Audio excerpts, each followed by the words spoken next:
Hi everyone, this is Counseling 4500, Chapter 13, Postmodern Approaches.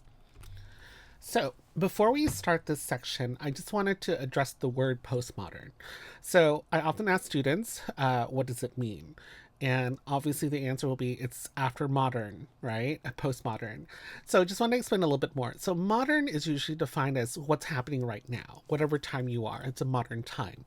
So, when you hear the word postmodern, that already right there then lets you understand that we're thinking about things or questioning things that are happening today, right?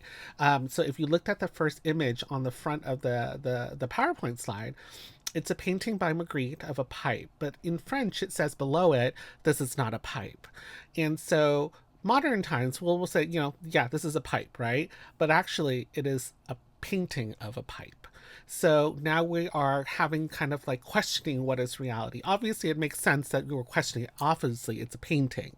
But whenever we see something, we usually see it as just one thing. But really, what happened is in postmodernism is we're talking about the symbolicness of it as well. So that means that there's multiple meanings to an object.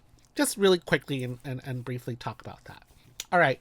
So in postmodern approaches, psychologists are Insoo Kimberg, Steve DeSager, Michael White, and David Epstein.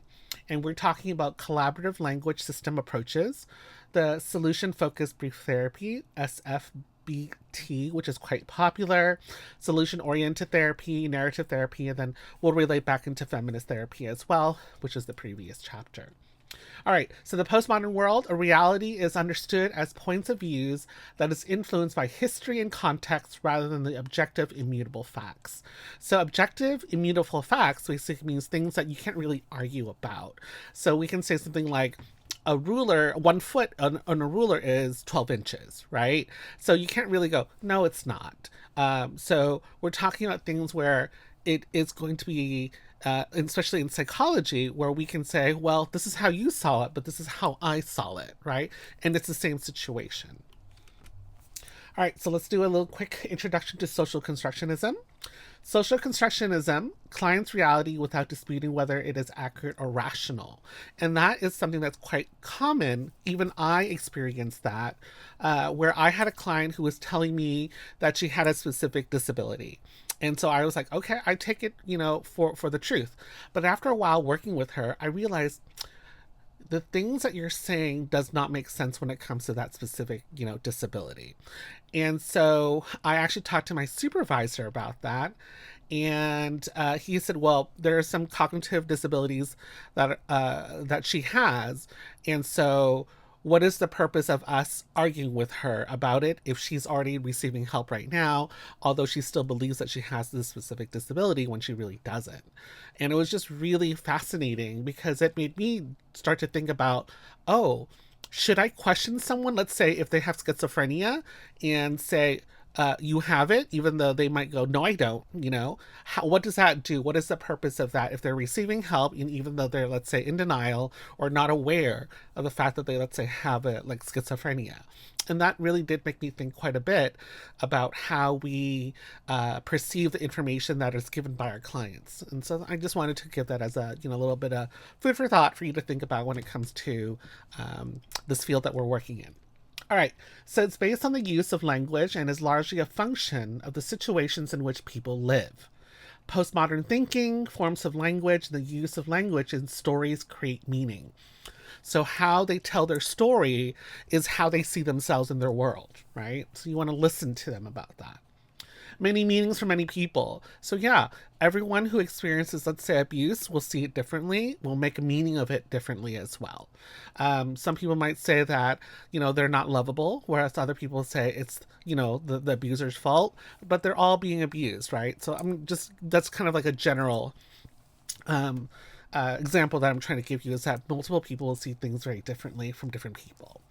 Meaning is not infinite because we are influenced by historical events and languages that is in our social context. Yeah, so in America, we might define certain things, like let's say abuse or whatever, in a specific way, where if we go to a different country, they might see those values as very different, or whatever it is. So it's going to be very specific. Even though we do have a lot of interpretations of everything, it is also limited by how we see it. So basically the culture that we are in. Therapist is not the expert, seen as a collaborator or consultative role. All right, there are 4 assumptions when it comes to this. Social constructionism theory invites a critical stance towards taken for granted knowledge. Okay, so we're like taking things for granted because it's obvious, right? But it isn't obvious because every individual sees the world so differently. But we might assume certain things just because we're like, well, everyone should believe that, right? But we are talking about our clients. We want to respect them and we want to hear what they're saying to understand where they're coming from and how they got to these assumptions that they have, or these things that they're saying that they believe in. 2, social constructionists believe the language and concepts that we use to generally understand the world are historically and culturally specific. So very much similar to the previous slide, we talked about how culture does limit how we define certain things, even though there might be a lot of possibilities within that limit. 3, social constructionists assert that knowledge is constructed through social processes. So if we ever hear about a social construct, we're talking about the fact that a certain society or culture has made these things that we're all kind of like, okay, I guess we're all going to agree. And the classic example of that is girls like pink and boys like blue. There's really no real reason, and historically it has shifted. It used to be boys always wore pink and girls always wore blue. But somehow in the history, and you can also obviously go Google it and find out why that thing shifted, but those are considered social constructs, right? Another social construct is that someone has to be very skinny to be very pretty. Because as we look through society, some cultures might say that, the more shapely you are, curvy you are, it represents the wealthier you are. So again, these are social constructs that shift back and forth. And even right now, I think in, modern times, the ideal beauty isn't necessarily skinny anymore. It's this like thing called slim thick, right? And that might change. So slim thick is someone who might be slim on the top, but then has like, a curvier behind and stuff like that, right? Okay. 4, negotiated understandings are considered to be practices that affect social life rather than being abstractions from it. So how we decide how we see the world can affect how we see the world. So how we see the world can affect how, the general interpretation of it is. All right, collaborative language systems approach. Therapy of caring and being with the client, similar to person-centered therapy, but without the self-actualization. So if you remember in person-centered history, Maslow's hierarchy of needs talk about like trying to be like this ideal person that you have in your head, right? So here, they're not necessarily saying that's what you need to do. You just need to be able to find yourself in a safe area and also be able to go towards something that you want, but not necessarily, have this final destination that you're trying to get to. Personal and family narratives that have meanings in their lives. People seek therapy when they're stuck in their dialogue. So again, dialogue is just this framework's definition of being stuck. And I believe it was in Gestalt, it was called an impasse, right?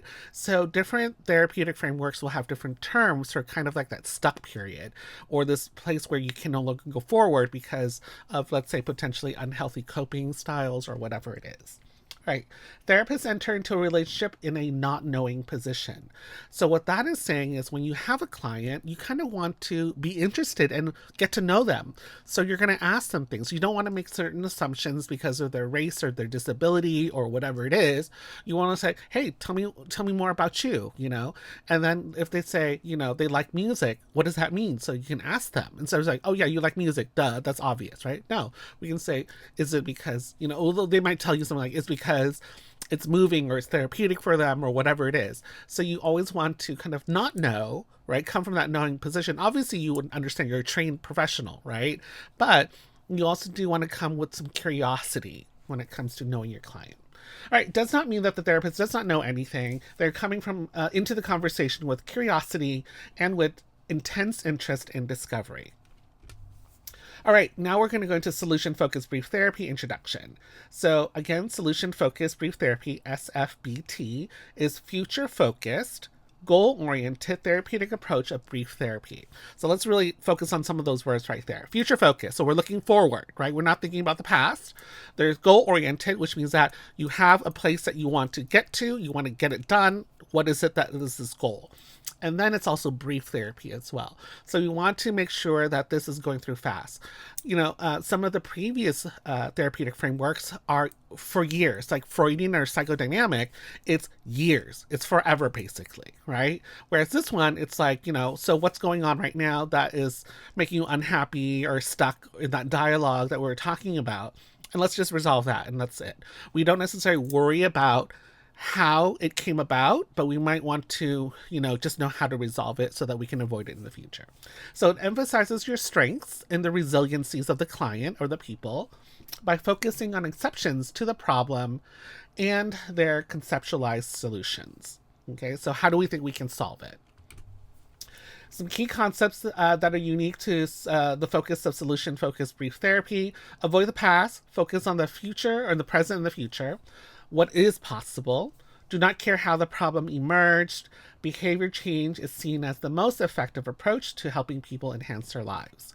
Do not pay attention to diagnosis, making history taking, and exploring the emergence of the problem. So again, those are much more historical or past, right? However, again, because you are going to be paid, insurance usually will be the ones who are paying. They need to know what's going on. So you might fill out your paperwork like that, but when you're talking to your client, you might not necessarily put that as a major focus, that of their diagnosis and stuff like that. But obviously you're going to probably have to do a little bit of that just so that you can get through the paperwork and the formalities of therapy. All right, positive orientation, optimistic assumption that people are healthy and competent and have the ability to construct solutions that can enhance their lives. So again, it is very reminiscent of person-centered therapy, which is very positive, very optimistic, looking for the good stuff in life, right? We already have the ability to resolve the challenges, but we lose our sense of direction. So again, that dialogue. Therapists help clients recognize the competencies that they already possess. So most of us know how to get out of problems, but sometimes there's certain things that prevent us from doing it, right? Or being able to explore those things. So this is a great opportunity for them to try to recognize, like, oh yeah, I did do this, I did get out of this problem before, or this is how I got out of other problems. And then you might go, well, how would you apply that to this problem that we're talking about today? All right, positive psychology concentrates on what is right and what is working for people rather than dwelling on the deficits, weaknesses, and problems. Once you know what works, do more of it. Tell me about a time when you felt a little braver or a little better and then things were going your way. Okay, so again, let's think about the times where life was good, right? And what was going on at that time. Here are some basic assumptions guiding practice. Individuals who come to therapy do have the capability of behaving effectively, even though this effectiveness may be temporarily blocked by negative cognitions. So again, that saying is, you might not be in the greatest, mindset right now, but we do believe that you can solve it. But it's just, so overwhelming right now. And so it's kind of like distracting you so you can't really focus. So coming to therapy now, let's unoverwhelm ourselves or underwhelm ourselves. I'm not sure that's the right word, but basically simplifying things so that we can focus really on the problem. If clients can reorient themselves in the direction of their strengths using solution talk, there's a good chance therapy can be brief. So if they talk about all these things out, maybe we can then resolve everything pretty easily as well because we're saying it all out loud. There are exceptions to every problem or at times when the problem was absent. Invite clients to examine on their side of the story they are presenting. No problem is constant and change is inevitable. So when it says no problem is constant, what that means is it's not happening all the time. Most of our problems don't exist forever, right? It's a period of time that it exists because of something that just happened or whatever, but it's not constantly there all the time. Because otherwise, if that was that happening, you would be very, very overwhelmed all the time. Your body would be reacting to that. Your immune system would be going down because you are using too much of your body to deal with this, right? So this constancy, most of the stuff can actually be gone. Obviously, there's some minor exceptions and stuff like that. If you're living in an unhealthy family where there's a lot of domestic violence, potentially that's a little bit more constant than we would like. So, there we go. All right. And then change is inevitable, which means that things can alter if you want to, right? Or you can try. Obviously, if it comes to the idea of abuse, we have to get you to a safer space before these changes can be changed. All right. Clients want to change, have the capacity to change, and are doing their best to make change happen. Clients can be trusted in their intention to solve their own problems. All right, the therapeutic process. There's collaborative therapeutic relationships. There are 4 steps that characterize the process of solution-focused brief therapy. Number 1, find out what clients want rather than searching for what they do not want, right? Sometimes we kind of, beat around the bush, as they say, this is what I don't want. What do you want? Let's define it in a clear, understandable way. 2, do not look for pathology. Pathology is just a fancy word for illness. And do not attempt to reduce clients by giving them a diagnostic label. Encourage them to continue doing what is already working. 3, if what clients are doing is not working, encourage them to experiment with doing something different. So there, it's kind of similar to other therapeutic framework, which is basically, let's reframe the problem, right? Let's do something different. Let's approach it differently. See if it'll work this time around, because sometimes we're not aware that there are other ways or options that we can choose to do or react to something. 4, keep therapy brief by approaching each session as if it is their last and only session. So again, this kind of need for speed, but obviously you don't want to force it where they're like, whoa, what's going on? This is way too fast. But you do want to make sure that they know that there's only, let's say, 5 sessions or 10 sessions and not 200 sessions. All right, here are the steps. Number 1, clients are given an opportunity to describe their problems. The therapist listens respectfully and carefully as clients answer the therapist's question. How can I be useful to you? 2, the therapist works with the client in developing well-formed goals as soon as possible. The question is posed, what will be different in your life when your problems are solved? 3, the therapist asks clients about those times when their problems were not present or less severe. Clients are assisted in exploring these exceptions, with special emphasis on what they did to make these events happen. 4, at the end of each solution-building conversation, the therapist offers clients summary feedback, provide encouragement, and suggests what clients might observe to do before the next session to further solve their problem. And then 5, the therapist and clients evaluate the progress being made in reaching satisfactory solutions by using a rating scale. Clients are asked what needs to be done before they see their problem as being solved and what is their next step will be. So very kind of just going through the entire process when it comes to this type of framework. It's pretty clear, I hope. If not, please listen to this slide again. All right, the goals. State positively in the client's language. So, what's going on. Process or action oriented. So that means that we're working on it. We're not just talking about it, but we're actually going to do those things. So we're going to assign and make them do things in between therapy sessions. Structured in the here and now. So that's present time, not looking at the back, not looking about the future as well. Attainable, concrete, specific, and measurable. I don't know if we've ever talked about SMART goals. SMART goals are not that they're intelligent, but SMART stands for specific for the S. M is measurable, SMA. A is attainable. R is realistic, and T is time sensitive or tangible. So we want to make sure that when they set these goals, that they set it with all these things so that we can really make sure that they have accomplished it, right? And then, of course, they are controlled by the client, which is the goals are controlled by the client, not the therapist making up these things that say, oh yeah, you should do this. No, it should be the client going, I need to do this or I want to do this, so that it will encourage them to really work on their own problems. All right, application, therapeutic techniques and procedures. There's the pre-therapy change. What have you done since you called for the appointment that has made a difference in your problem? So we're already recognizing the fact that when you call and ask for help, that that's a really big step. It's a scary big step sometimes too, right? So you want to address that immediately and ask them about that. Elicit, evoke, and amplify what clients have already done by way of making positive change. So again, let them know that this is a really big step. You recognize it, right? Because some people, they just kind of sit around and just let the world walk by or pass by. And so for you to do this, you want to encourage them by saying, that's amazing that you did that, right? All right, the exception question. There are times in a client's life when the problem was not a problem. So exception questions are ones that direct the client to times when the problem did not exist or was as intense. So it reminds the client that the problem is not all powerful and have not existed forever. So to do that, we kind of can ask about this miracle question, which is a really well-known technique. It's a main SFBT technique. If a miracle happened and the problem you have was solved overnight, how would you know it was solved? And what would be different? So again, remember the SMART goals we were talking about? We're kind of asking that in a little bit more of a conversational way, right?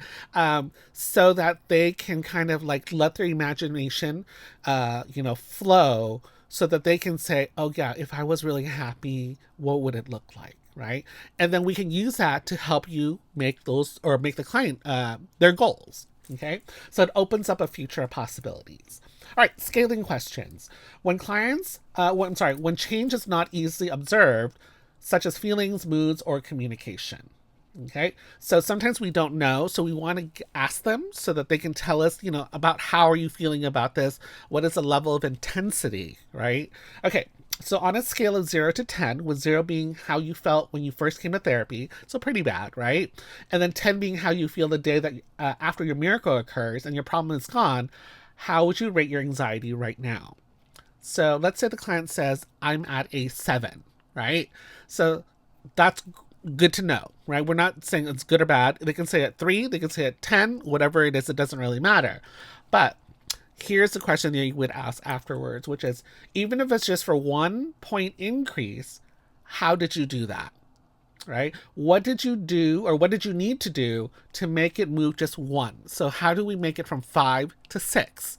So again, we're asking these questions and then having them decide how it would be better. Let's say that they're trying to eat healthier. So they're going to say, I'm no longer going to drink soda at home. Right? So that's kind of realistic that you can do that. And then you can say something like, but however, if I go to a restaurant with a friend, and I want a soda, I'll have a soda then. But at home, I'm no longer allowed to have junk food or just soda, right? So if that's one thing, then that's kind of possible. We can work on that first, right? And again, moving from 5 to 6 is awesome. Okay? We're not necessarily, people don't necessarily ever move from 5 to 10. Right, in therapy. But as long as you're going towards it, remember how we talked about how there's no Maslow's self-actualization? Maybe actualization is a 10. So let's try to get over to an 8 or something like that instead. All right, formula for session tasks. Form of homework between first and second session. You're going to ask, between now and the next time we meet, I would like you to observe so that you can describe to me next time what happens in your family, your life, your marriage, your relationship that you want to continue to happen. Not a matter of change will occur, but when it will happen. So we're asking is, it's going to happen, right? Don't question if it's not going to happen. It will. We just need to figure out how and when it's going to happen. Okay. All right. At the next session, you might ask, what did you observe and what would you like to have happen in the future? So again, reminding them so that they can now start to verbalize. And this verbalization is going to be quite powerful because sometimes we think things in our heads like, oh, I'm going to do this, I'm going to do that.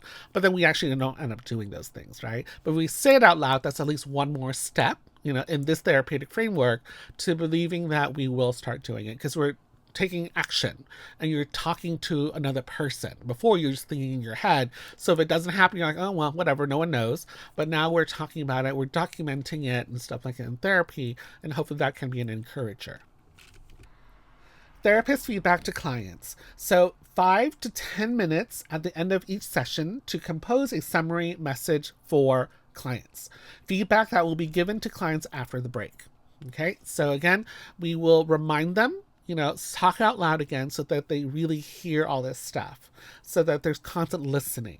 All right, compliments. Genuine affirmations of what clients are already doing that is leading towards effective solutions.